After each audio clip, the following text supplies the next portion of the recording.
যত বেশি বেশি নবীর প্রতি দুরূদ পড়ব, সালাম জানাইব, আমাদের লাভ। কেমন লাভ? এক নাম্বার লাভ হচ্ছে দুনিয়াতে আল্লাহ আপনাকে ঈমানের সাথে রাখবেন। সুবহানাল্লাহ বলেন। বেঈমান হয়ে আপনি মৃত্যুবরণ করবেন না, কারণ আপনি নবীজির প্রতি মহব্বতে দুরূদ সালাম পৌঁছাইতেন, প্রেরণ করতেন। এক। দুই নাম্বার লাভ কি? দুই নাম্বার লাভ হচ্ছে দুনিয়াতে আপনার যত সমস্যাই থাকুক না কেন, সমস্ত সমস্যাগুলা আমার আল্লাহ পাক রব্বুল আলামিন সমাধান করে দিবেন। সুবহানাল্লাহ বলেন। তবে কথা হচ্ছে ধৈর্য ধারণ করতে হবে, ধৈর্যের মাধ্যমে আল্লাহর কাছে চাইতে হবে। তিন নাম্বার লাভ হচ্ছে কোন উম্মত যদি নবীজির উপর সদা সর্বদা দুরূদ প্রেরণ করে থাকে, প্রতিদিন যদি দুরূদ প্রেরণ করে থাকে, সালাম জানায়, দুনিয়াতে তার কোনো চিন্তার কোনো অবকাশ নাই, তার কোনো পেরেশানি, বড় ধরনের কোনো পেরেশানিতে আমার আল্লাহ তাকে ফেলবেন না। সুবহানাল্লাহ বলেন। চার নাম্বার লাভ হচ্ছে মৃত্যুর সময় এমনও হতে পারে, মৃত্যুর সাকরাতের সময়, কঠিন যন্ত্রণার সময়, যখন মালাকুল মাউত আজরাইল আলাইহিস সালাম আসবে জান কবজ করতে, একদিকে আসবে শয়তান আপনার ঈমান নেওয়ার জন্য। এমন অবস্থায় আমাদের মায়ার নবীজি, দয়ার নবীজির চেহারা মুবারকও আপনি মৃত্যুর সময় দেখতে পারেন। সুবহানাল্লাহ বলেন। যদি আপনি ওই রকম নবীজির আশেক হয়ে থাকেন, ওই রকম আশেক উম্মত যদি আপনি হতে পারেন, তাহলে অস্বাভাবিক কিছু না, স্বপ্ন যুগেও নবীর দিদার নসিব করা যায়। সুবহানাল্লাহ বলেন। এমন ঘটনা ঘটেছে অহরহ, কোনো হিসাব না। আল্লাহর হক্কানি রব্বানি সুবহানি মাহবুব ওলি আল্লাহগণ আমার আপনার মায়ের নবীজিকে কতবার দেখেছেন, এটার কোনো হিসাব নাই। আল্লামা জালালউদ্দিন সুয়ুতি রাহিমাহুল্লাহ, যিনি তাফসিরে জালালাইন শরীফ লিখেছেন, উনি আমার আপনার মায়ের নবীজির এমন একজন আশেক ছিলেন, উনি জীবদ্দশায় জালালউদ্দিন সুয়ুতি রহমতুল্লাহ আলাই আমার আপনার মায়ের নবীজিকে ৭৫ বার স্বপ্ন যুগে দেখছেন। সুবহানাল্লাহ বলেন। কয়বার? ৭৫ বার। যেখানে হাদিসে আসছে কেউ যদি নবীজিকে স্বপ্ন যুগে দেখে, তার দিদার নসিব হয়, তাহলে তার জন্য জাহান্নামের আগুন হারাম হয়ে যায়। সুবহানাল্লাহ বলেন। একবার যদি কেউ দেখে, কয়বার? একবার। একবার যদি কেউ দেখতে পারে, তার জন্য জাহান্নামের আগুন হারাম। আর সেখানে জালালউদ্দিন সুয়ুতি রহমতুল্লাহ আলাইহি উনি ৭৫ বার দেখছেন, তাহলে বুঝেন কেমন নবীর পাগল, কেমন আমার নবীজির আশেক ছিলেন। আমরা হওয়ার দরকার আছে না নাই? আছে না বলেন? আছে। নবীজির শাফায়াত যদি পাইতে হয়, নবীজির দুরূদ সালামের পক্ষে সদা সর্বদা থাকতে হবে। ঠিক কিনা বলেন? সুজা হিসাব।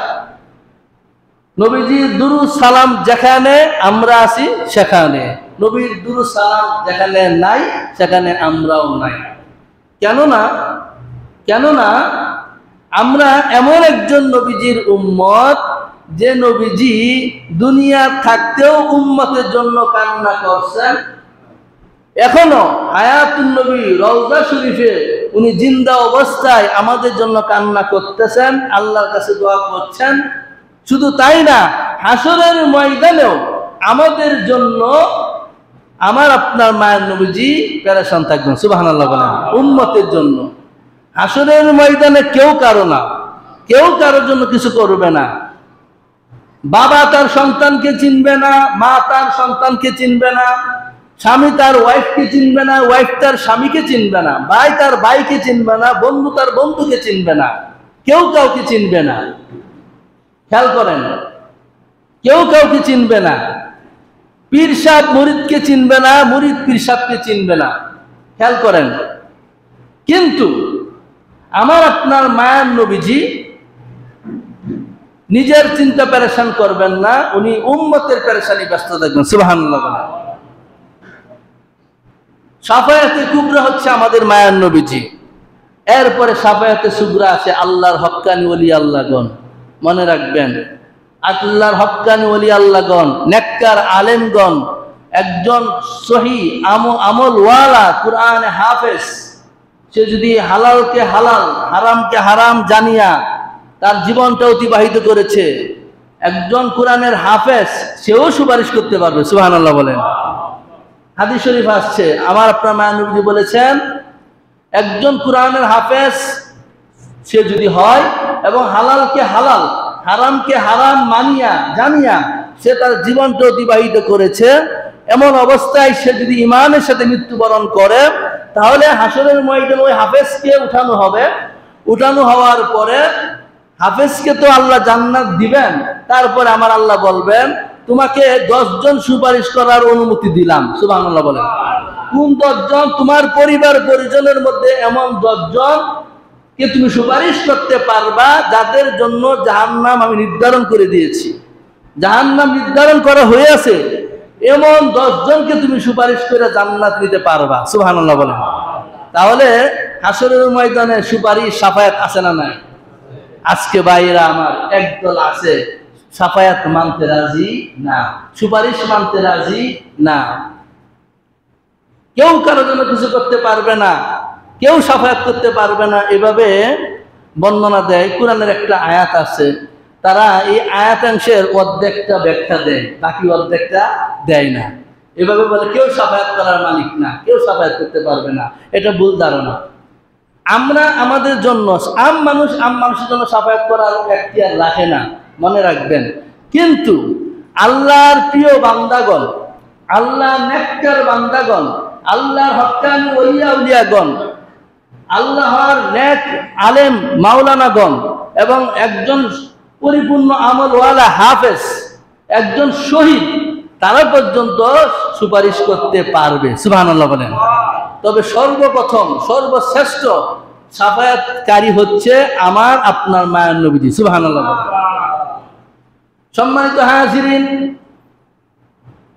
মনে রাখবেন, অনেকে এভাবে ব্যাখ্যা দেয় যে হাসরের ময়দানে যারা তরিকা বিরোধী, আমি প্রশ্নটা বলি, তরিকা বিরোধী যারা তরিকা বিশ্বাস করেন না, মানতে চান না, বা পীর আউলিয়া মানতে চান না, বিশ্বাস করেন না, ওনাদের একটা বক্তব্য এমন যে হাসরের ময়দানে তোমার পীর কি জান্নাতে যাবে সেটারও তো কোনো গ্যারান্টি নাই।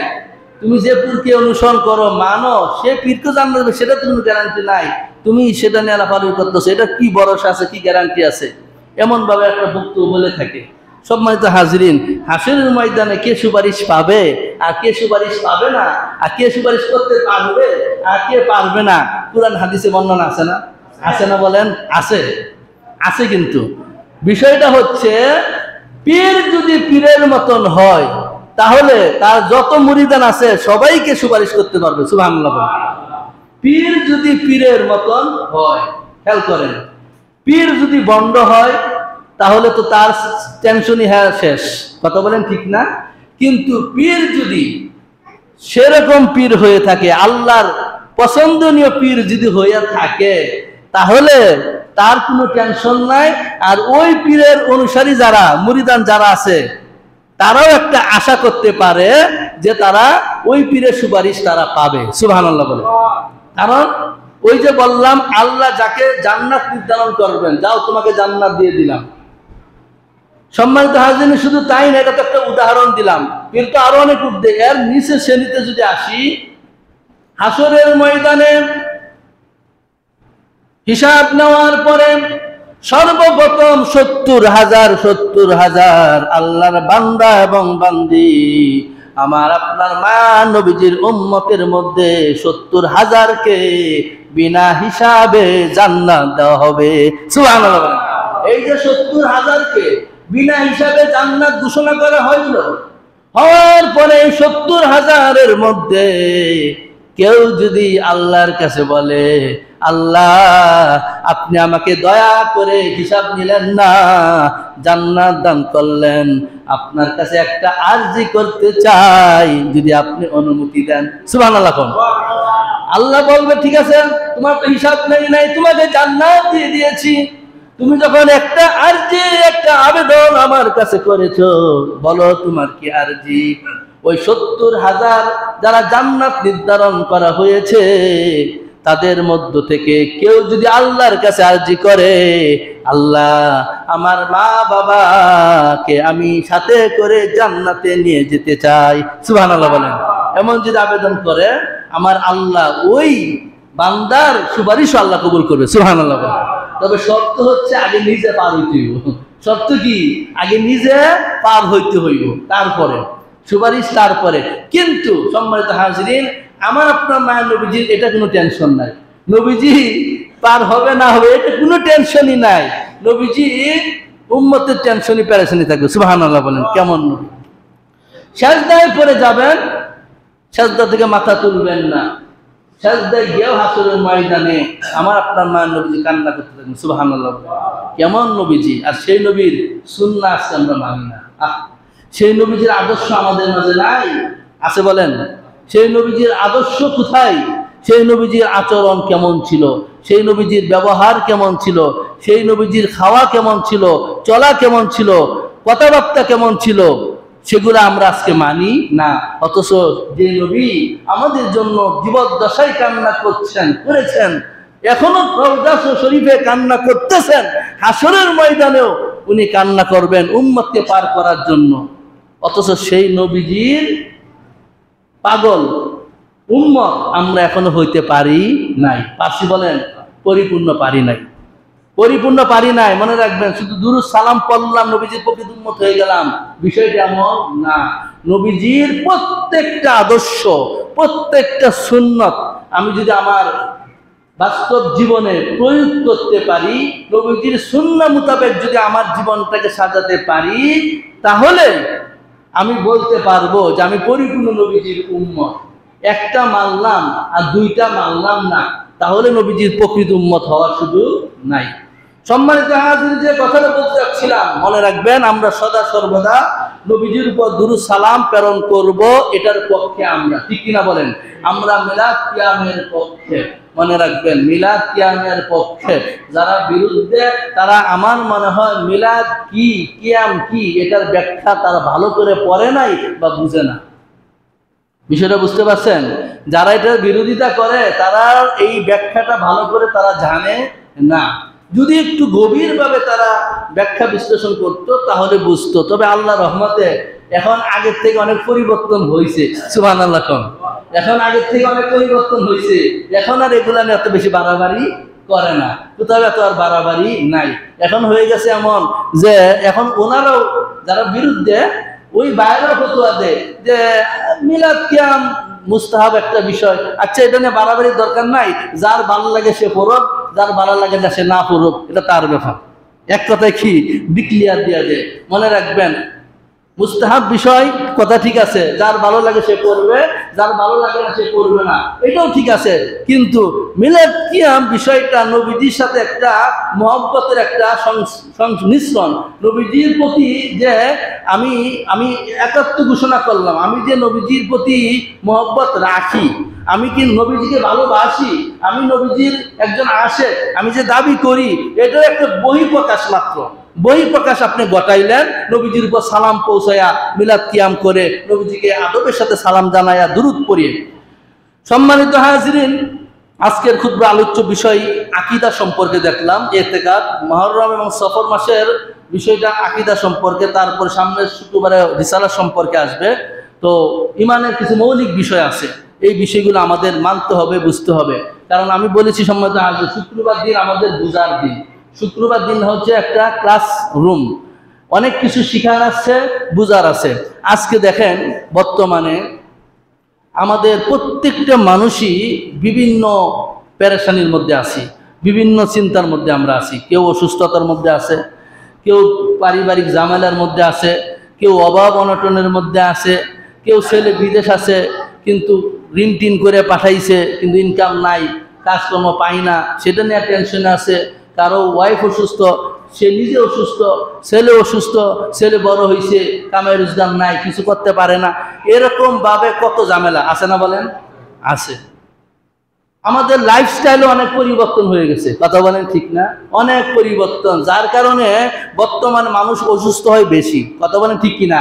আজকে থেকে 20-30 বছর আগে মানুষ এত অসুস্থ হইতো না, অসুস্থ হত দূরের কথা, এত অসুখের নামও মানুষ জানতো না, ঠিক কিনা বলেন? এই যে ডায়াবেটিস, আপনারা বলেন তো 30 বছর আগে ডায়াবেটিস শুনছেন? ডায়াবেটিসের কথা শুনছেন? এই যে হার্ট অ্যাটাক করা, স্ট্রোক করা, এই করা সেই করা, এগুলা রোগ তো ইদানিং শুরু হয়েছে, কথা বলেন ঠিক না? এই বড় দূর কত 10-15 বছর ধরে দেখতেছি, এর আগে কিন্তু এত ছিল, এই হঠাৎ হাজারে হয়তো 1-2 জন এরকম ঘটনা ঘটতে পারে, কিন্তু অ্যাভেলেবেল ছিল না। কিন্তু বর্তমানে দেখবেন যে অ্যাভেলেবেল এই ঘটনাগুলো ঘটতেছে। হৃদরোগ একটা কমন একটা বিষয়, ডায়াবেটিস একটা কমন হয়ে গেছে, যে কারো 40 পার হলে ডায়াবেটিসের একটা ভয় থাকে, ঠিক কিনা বলেন?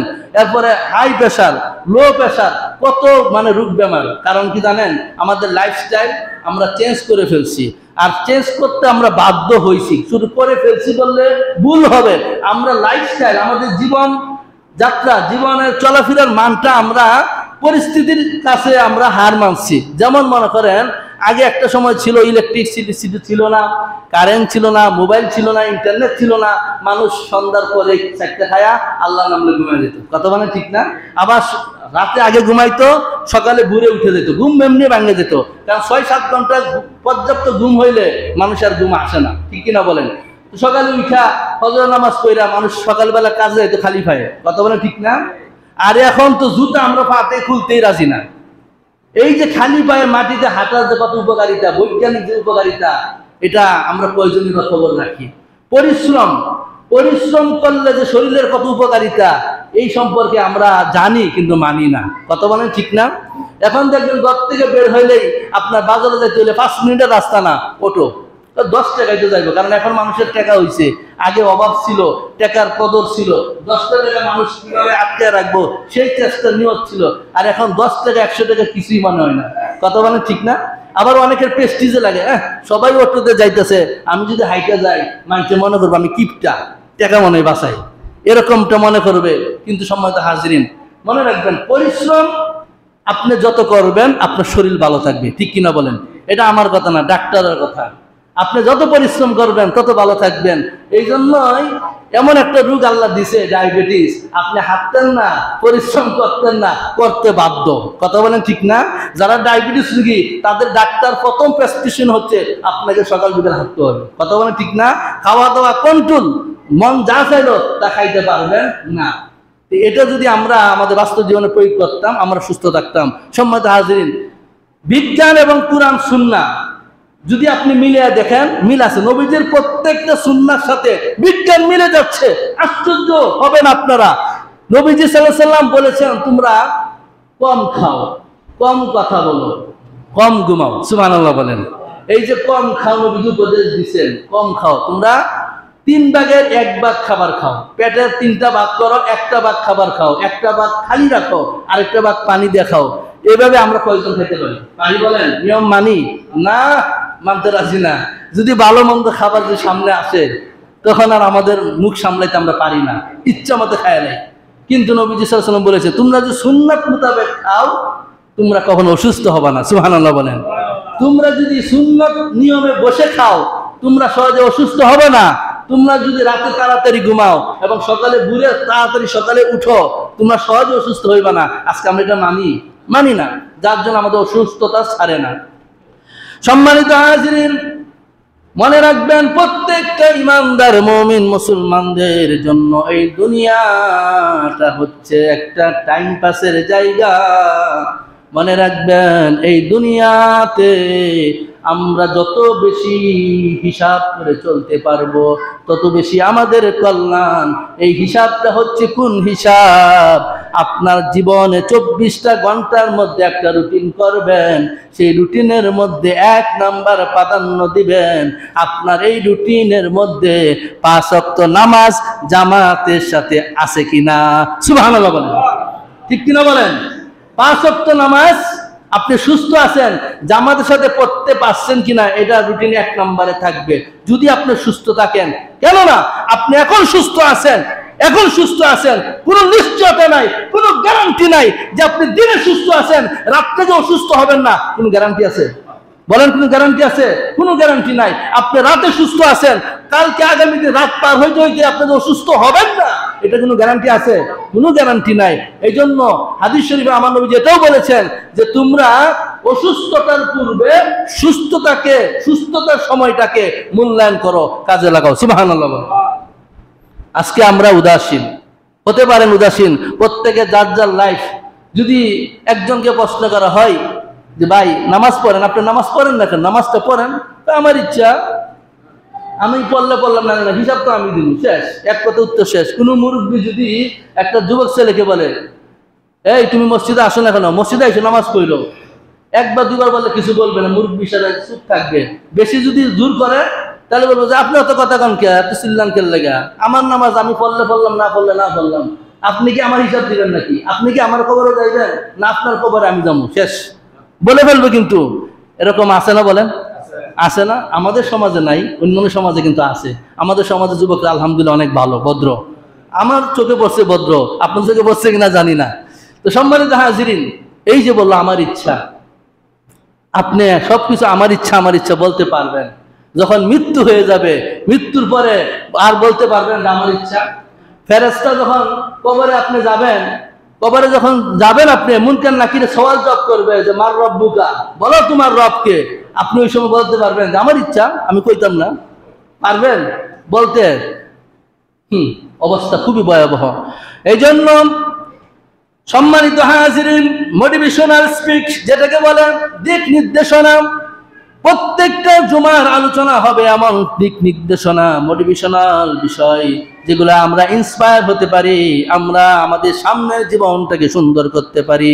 সম্মানিত হাজিরিন, মনে রাখবেন, আমরা এখন সামান্য কিছু হইলে ডাক্তারের কাছে দৌড়িয়া যাই, আমাদের ঈমান কই গেছে একবার চিন্তা করেন। অথচ একটা সময় ছিল, কোনো অসুস্থতা হইলে হঠাৎ করে পেটের ব্যথা শুরু হইল, হঠাৎ করে মাথা ব্যথা শুরু হইল। আজ থেকে 15-20 বছর আগে এমন একটা সময় ছিল, মানুষ ডাক্তারের কাছে পরে যাইতো, আগে বলতো যা হুজুরের কাছে যা, একটু পানি পড়া নিয়া, পানি পড়া খাইলে আল্লাহ ভালো করে দিবে। সুবহানাল্লাহ বলেন। এমন বলতো না? এখনো আছে, তবে কমে গেছে। এই বিশ্বাস যে আল্লাহর কালাম পড়ে ফু দিলে, ওই পানি পড়া খাইলে আল্লাহ ভালো করে দিবে, কি বিশ্বাস ছিল। আর এখন এটা আছে, পেটে ব্যথা হচ্ছে, দৌড় মেরে ফার্মেসি দেয়, গ্যাস্ট্রিকের ট্যাবলেট দাও তো, মানে গ্যাসের কারণে ব্যথা হইতেছে। হ্যাঁ ডাক্তার, হ্যাঁ বুঝে লাইছে যে গ্যাসের কারণে ব্যথা, গ্যাস্ট্রিকের ট্যাবলেট একটা খায়া দুম। বিশ্বাস নাই। সম্মানিত হাজিরিন, মনে রাখবেন, আল্লাহর কুরআনের এত মর্যাদা, এত পাওয়ার। আপনার মাথা ব্যথা করতেছে, এই মাথা ব্যথার দোয়া আছে, কিন্তু কুরআনে আয়াতের দোয়া আছে। যদি কেউ আপনাকে, একজন নেককার বান্দা, মানে নামাজি মানুষ, যদি আপনার মাথায় এভাবে হাত রেখে,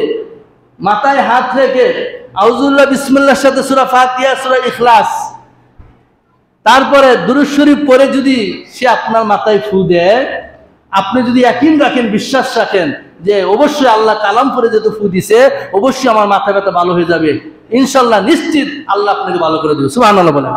আপনারা বলেন তো, এই রোগ আসে, রোগ ভালো হয়, অসুস্থতা হয়, আবার ওষুধ ভালো হয়, এগুলো কার ইচ্ছা?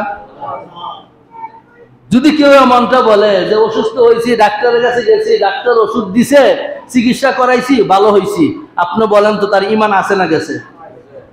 গেছে না? এমন ভাবে যদি কেউ দাবি করে যে আমি অসুস্থ হয়েছিলাম, ডাক্তার দেখাইছি, চেক আপ করছি, ওষুধ খাইছি, ভালো হয়েছি, এভাবে যদি ডাইরেক্ট কেউ বলে, আমার আল্লাহরে বাদ দিয়া, আল্লাহর রহমতের কথা বাদ দিয়া, এভাবে যদি বলে, সে শিরিক করলো। কি করলো? স্পষ্ট শিরিক করলো। মনে রাখবেন, ডাক্তার কাছে আমরা যাইতে হবে, হ্যাঁ দরকার আছে, এটা উসিলা। ডাক্তার কি? উসিলা।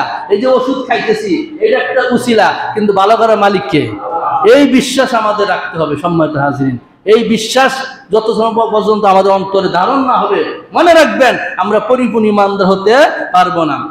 সম্মানিত হাজিরিন, আমরা এই ক্ষণস্থায়ী দুনিয়া থেকে প্রাধান্য দিচ্ছি। মনে রাখবেন, এই দুনিয়াতে যারা এই দুনিয়ার ক্ষণস্থায়ী দুনিয়াটাকে বেশি প্রাধান্য দেয়, গুরুত্ব দেয়, তাদের ব্যাপারে আমার আল্লাহ পাক রব্বুল আলামিন সূরা বাকারায় একটা আয়াত বলেছেন, ৮৬ নম্বর আয়াত।